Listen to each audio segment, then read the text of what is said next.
Hello folks, I'm Drew, the CEO of the Walt Disney Company, and I'm inviting you to come on down to the Disney parks today, where we're having a special BOGO offer. BOGO! Build one, get one on the latest Disney rides. That's right, why design once when you can build twice for the same insane low prices? So call your operator today at 407-WDW to book your most magical vacation on Earth! Hey Waltonaires, I'm Jack, and you know what? That parody advert may have been a little bit cheesy, but it does highlight a pattern that is becoming a bit of a problem. So let's discuss that in the first episode of DSNY Deep Dive. So in recent years, a particular strategy has begun to become more prominent in the way that Disney likes to bring new rides and lands to their parks.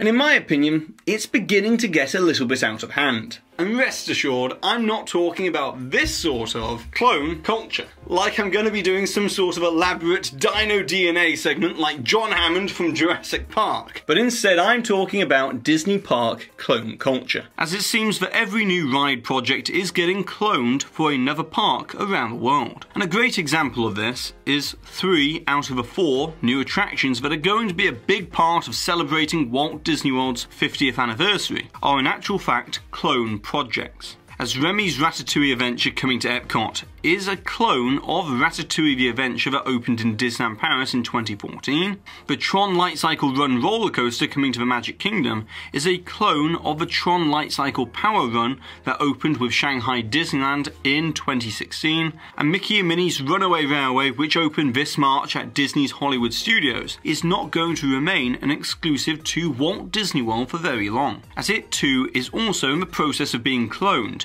for Disneyland in 2023, with construction confirmed to still be proceeding and fully underway on that project. Now this clone culture also has a more technical name, and that is the homogenization of the Disney parks, with the definition of the word homogenization being the act of making something similar or uniform through composition or function.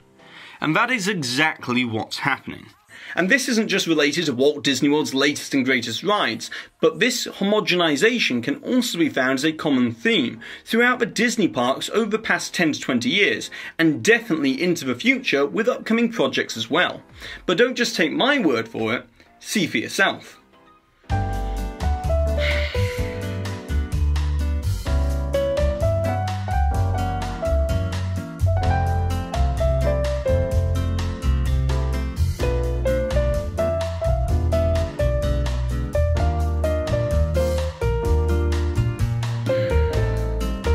But now you're probably wondering to yourself, why is it that Disney used this strategy of homogenization? And I can tell you right now that it's not for a lack of creativity on Imagineering's part, as Imagineers are always looking for new ways to push the boundaries of storytelling through technology and innovation. But instead, the reason why this clone culture has propagated is to do with money. As the reality of the situation is that Disney has huge financial responsibilities by operating Disneyland, Walt Disney World and Disneyland Paris, and partly operating Hong Kong Disneyland and Shanghai Disneyland as well. And with the operating of any resort, it means that Disney always needs to have something new just around the corner, so that marketing can entice guests to return for repeat visits. And it's this never-ending cycle of updating the parks where this need for homogenization stems from, as we've witnessed an extremely prolific time for the Disney parks in recent years, with it being reported back in 2018 that Disney had planned on spending $24 billion on new projects around the world over the next decade, with that to include hotels and cruise line as well. However, considering the current economic climate because of the pandemic, Disney has already stated that it's re-evaluating its capital expenditure within the Disney parks, so that 2018 estimate will most likely be substantially reduced. But either way you look at it, you cannot spend that kind of money of billions of dollars on numerous projects without also trying to find a way to get the most bang for your buck. And so that's when the necessity for clones and duplicates of existing projects comes into all of this. But I don't think it's like Bob Chapek is walking through Imagineering's headquarters, assessing up upcoming projects like he's Obi-Wan Kenobi from Star Wars Attack of the Clones.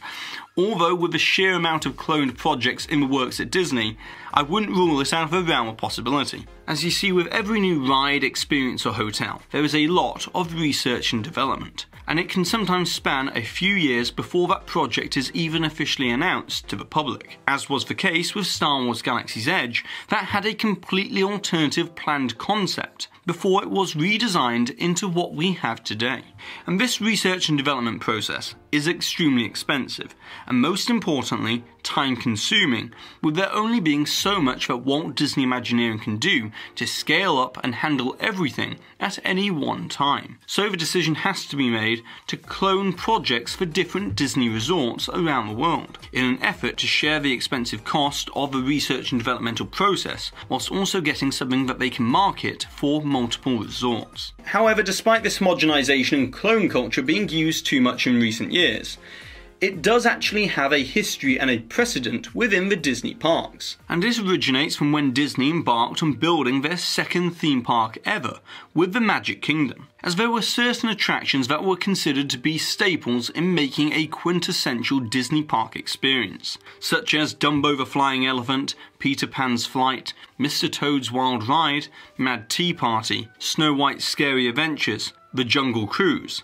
The Enchanted Tiki Room, It's a Small World, and the Haunted Mansion. But the reason behind the decision to bring versions of those attractions to Walt Disney World as well was not just because that's what guests had come to expect from what a Disney park could offer, but importantly, it was also because it made it easier to take on the challenge of designing the Magic Kingdom without Walt Disney's vision and guidance. So by dusting off the blueprints of previous attractions and not redesigning the wheel, so to speak, it was a way of playing it safe to ensure the success of Walt Disney World. But here's the thing, as putting the expense aspect to one side for a moment, the demand for the very first clone of any attraction ever actually came from the guests. As one of the main complaints when the Magic Kingdom opened was, where is Pirates of the Caribbean? As you see, the legendary animator and Imagineer Mark Davis had been designing the Western River Expedition, which was to use the same exact boat ride system of Pirates of the Caribbean, incorporating waterfall drops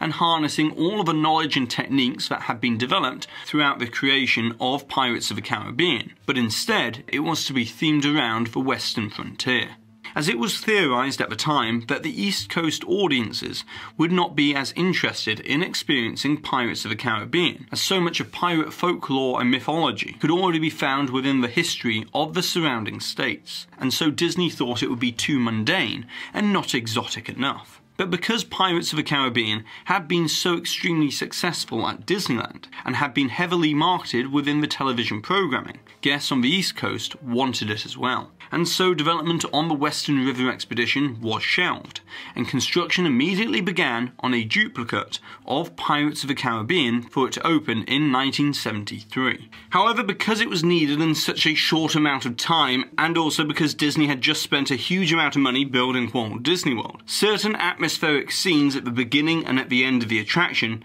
had to be cut out. And this was only highlighted further by the fact that Disney used footage of the Californian version for the marketing material of the Walt Disney World version.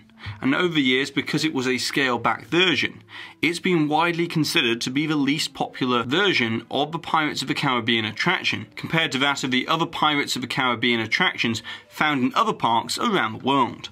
But over the next 20 years, we saw this homogenization continue, albeit only when a big e-ticket attraction had proven to be extremely popular, meaning that the decision to bring it to another park was based upon guest feedback. And that reason could be a possibility for why we see so many clones today. But then, as we see here with Space Mountain, Big Thunder Mountain, Star Tours, Splash Mountain and Tower of Terror, all of these attractions have one thing in common, and that is that Imagineering did not just hit the copy and paste button on the blueprints, but instead, all of these homogenized Disney staple attractions are subtly different from one another. And this can be seen in a variety of differences in external entrance theming and queues, like how Pirates of the Caribbean is set in New Orleans and Disneyland, but then uses Spanish fort architecture over in Walt Disney World. Star Tours is a spaceport in Disneyland's Tomorrowland, and yet uses the forest moon of Endor for its theming in Walt Disney World. And then where the Haunted Mansion is a pristine Louisiana mansion in Disneyland, over in Walt Disney World it uses the Gothic Revival architecture inspired by the Rathbone Estate in Albany, New York. Although these subtle differences even continue with ride layouts and ride vehicle configuration, like what can be seen with Space Mountain in Disneyland, Walt Disney World and Disneyland Paris. Or even in the case of Tower of Terror, where it keeps the same exact attraction concept, but the ride system is very different in how it goes about executing the ride's main effect and experience. And these types of subtle differences is something that's been greatly lacking from Disney's recent homogenized projects. As for an example, the Tron Light Cycle Run being built at the Magic Kingdom is going to have the same exact shaped canopy design as the one from Shanghai Disneyland. But the lead designer of that project, Scott Drake, said this in the Imagineering story about the Shanghai version. We talked a lot about the shape language of this being like the tail of a dragon and the strength of those kinds of Chinese imagery. So you got to ask yourself, why would it make sense to have a canopy that invokes the tail of a dragon in Disney World's version of Tomorrowland? And the answer is it just doesn't make a lot of sense, as it's just a product of this copy and paste approach to duplicates. And there could have even been an opportunity to redesign the canopy for the Tron Light Cycle Run roller coaster at Walt Disney World so that it better matches the overall geometric straight line aesthetic of that Tomorrowland. Another example of this clone culture is Star Wars Galaxy's Edge. Now you know that I absolutely love this land and I think it's some of the best work that Imagineering has ever done in terms of layered storytelling and hyper detailed environments. But it doesn't change the fact that there was an executive decision made that both of the 14-acre lands would be identical to one another. And I really do mean identical. With the only main difference between the two lands being that Disneyland has 3 entrances instead of 2 entrances over in Walt Disney World. But I feel like there could have been so much more room for more creativity if executives had decided to make a little bit more room within the budget, so that Walt Disney Imagineering could have had the freedom to have themed the two lands to be slightly different. And this could have been achieved by just changing the environmental setting of each version of Galaxy's Edge, so that they were on 2 different new planets that were canonized within the Star Wars universe, which would have given the end result of having different layouts and landscaping for each Galaxy's Edge. But importantly, it would have kept all of the same exact core components of Ogre's Cantina, all of the shops within Merchant's Row, and the attractions of the Millennium Falcon and Rise of the Resistance. And all of this just underlines the power of differentiation when it comes to homogenization. But probably the most compelling argument against just cloning every single new ride was probably best made by Walt Disney himself at the press conference for the Florida project in 1965. We have many things in mind that could make this unique and different than Disneyland. Will it be at Disneyland? Well, I've always said there will never be another Disneyland, Governor, and I think it's going to work out that way. But it will be the equivalent of Disneyland. We know the basic things that have this, what I call, family appeal. But there's many ways that you can use those certain basic things and give them a new decor, a new treatment. In fact, I've been doing that with Disneyland. Some of my things, I've redone them as I've gone along, reshaped them. And right now, I'm in the process of adding $20 million in new things to open next June at Disneyland. But this concept here will have to be something that is unique, and so that there is a distinction between Disneyland in California and whatever Disney does. Notice I didn't say Disneyland in Florida. Whatever Disney does in Florida. And it's this core belief of always needing to plus or enhance what was there before that is missing from this current homogenization. And Walt Disney did understand that sometimes a compromise would have to be made to make something economically viable. But Walt also knew the power of differentiation even back in the 1960s, and that's why he wouldn't commit to saying it was going to be a Disneyland in Florida, despite still having plans to build a theme park as part of a Florida project or the experimental prototype Community of Tomorrow. And it's this power of differentiation that is key to understanding why this current copy and paste approach is short-sighted, as it's these seemingly small but subtle differences that drives demand and guest interest in going and visiting different Disney parks around the world. As if everything becomes uniform and looks exactly the same, such as every castle being painted pink and gold, then it just removes yet another reason to go out of your way to visit a Disney park when travelling to a different part of the world. And understandably, not everyone can afford to travel internationally or even domestically. But with the historical rate of market progression within the travel sector, it may inevitably leave these parks vulnerable to becoming sort of bland carbon copies, where once you've experienced one Disney park, you've experienced them all. And yes, right now the travel industry has been decimated by the global pandemic, but that isn't going to remain the same way forever. And eventually, domestic and international travel will return, and using the logic of Moore's law of technological progression,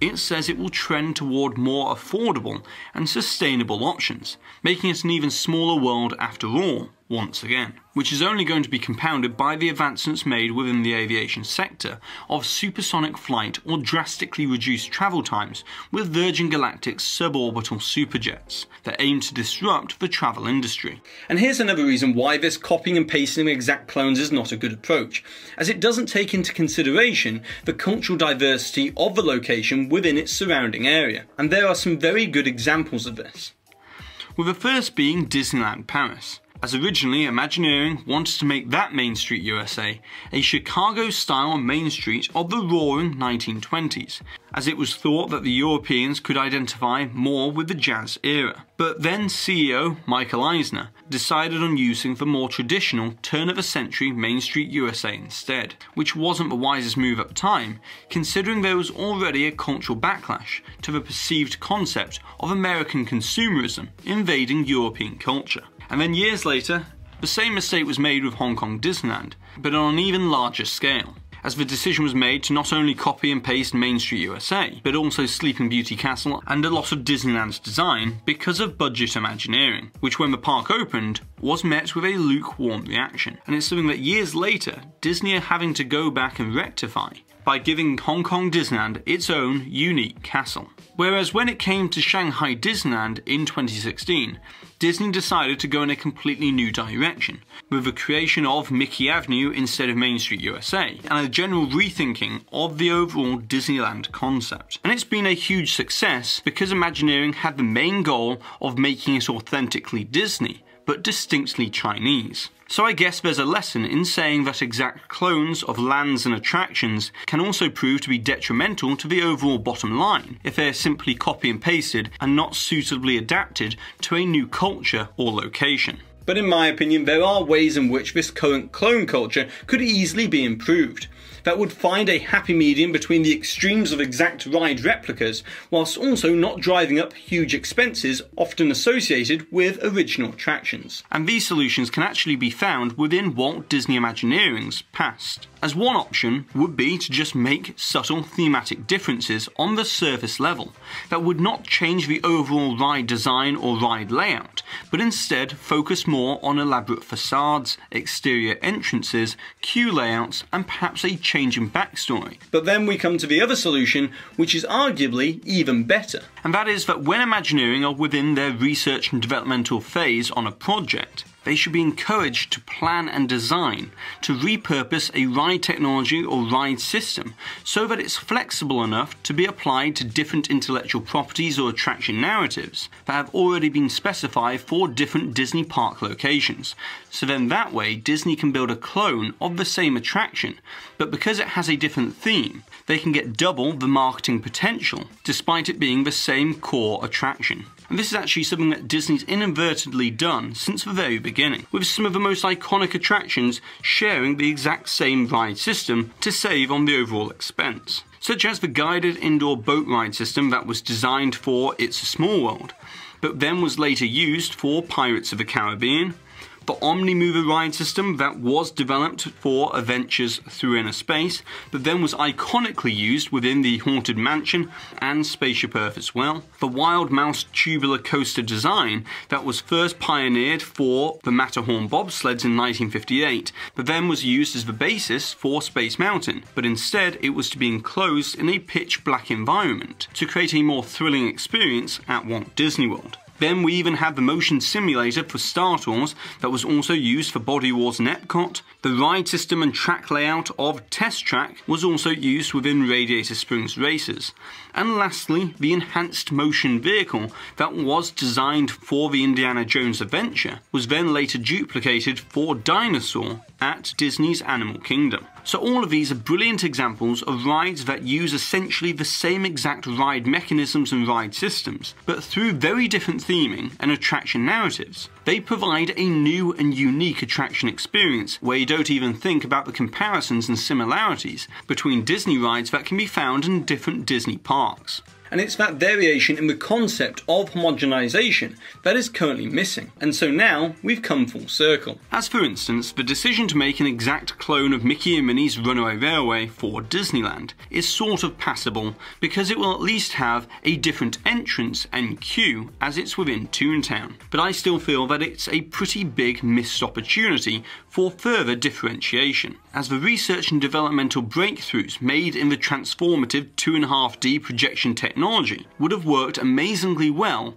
within an inside-out trainer-thought attraction at Disney California Adventure, as I previously discussed in a Waltoneering episode, as it could have even used the same exact ride vehicle design of a trackless locomotive. Or another example is the Tron Light Cycle Run, that could have been cloned for the Avengers Campus main e-ticket attraction, with it instead becoming a Captain America motorcycle coaster instead, or even having it themed to S.H.I.E.L.D. and their latest technology. And those are just two very quick examples of how repurposing an existing clone project could make completely new ride experiences that are even more marketable because you can't find them anywhere else. So in conclusion, homogenization hasn't just been necessary, but it's also been integral to the evolution of the Disney parks to make them what they are today. As just imagine what Walt Disney Imagineering would be able to achieve if they weren't shackled to exact clones and replicas, but instead, with their limitless talent, imagination and creativity, we could begin to see some true differentiation, whilst also keeping the cost-effective benefits of Disney park homogenization. But now, as always, it's over to you, the Waltoneers, as I would like to know what are your thoughts and opinions on this topic of homogenization and clone culture within the Disney parks and the ways in which you could see it being improved. And if you enjoyed this video today and you want an even deeper dive into this topic, then I'm actually going to be discussing all the different ways that the clones could be adapted within the Disney parks over on Waltoneer Radio on my Patreon, which is also a great way to help support this channel. And so with all of that being said, I've been Jack, you've been you, and I'll see you real soon.